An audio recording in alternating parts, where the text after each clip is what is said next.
আমরা তার দল, আমরা শহীদ প্রেসিডেন্ট জিয়াউর রহমান যিনি এই দলটি প্রতিষ্ঠা করেছিলেন, তিনি কি হয়েছেন? তিনি মুক্তিযুদ্ধ ঘোষণা করেছিলেন কোন সময়?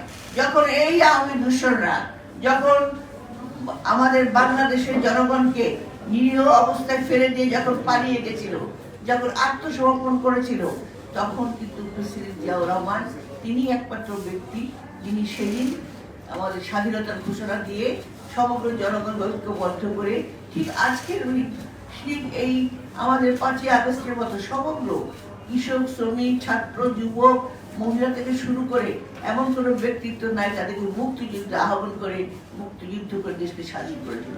কাজে এই স্বাধীনতার প্রতি জিয়া পরিবারের একটা বিরাট ভূমিকা। যেই সময় আমার দেশের বেগম খালেদা জিয়াকে কারাগারে থাকতে হয়েছিল, তাকে পাকিস্তানি সৈন্য তাকে আটকে ফেলে তার 2 সন্তান নিয়ে তিনি কিন্তু কারাগারে ছিলেন। সেই জন্য আমরা রক্ত দিয়েছেন শহীদ প্রেসিডেন্ট জিয়াউর রহমান এই বাংলাদেশের জন্য যুদ্ধ করেছেন, পরবর্তীতে রক্ত দিয়েছেন। কখন রক্ত দিয়েছেন? যখন দেখলো বাংলাদেশের জনগণ তাকে খবরে আসীন করে, যখন দেখলো তিনি মাত্র 3.5 বছরের মধ্যে সম্পূর্ণ বাংলাদেশকে একটা নতুন দেশ হিসাবে বিশ্বের বুকে দাঁড় করালো, তখনই এই দেশের আন্তর্জাতিক চক্র আর এই যে আপনারা বলছেন আওয়ামী দোসর, তারা একজোটে বাংলাদেশের শহীদ জিয়াকে হত্যা করে তাকে পৃথিবীর বুক থেকে সরিয়ে নেয়। এটাই হলো কিন্তু বিএনপির ইতিহাস।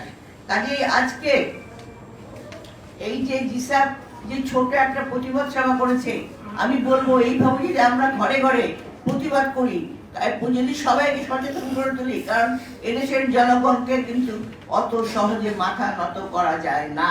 কাজে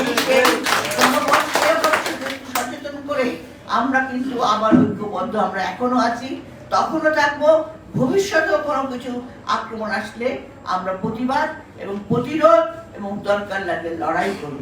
সেই লড়াকু সৈনিক হলো বিএনপি। বিএনপি একটা ফিনিক্স পাখির মতো, যতবারই আপনি মারতে যান আপনার আবার গজিয়ে যায়।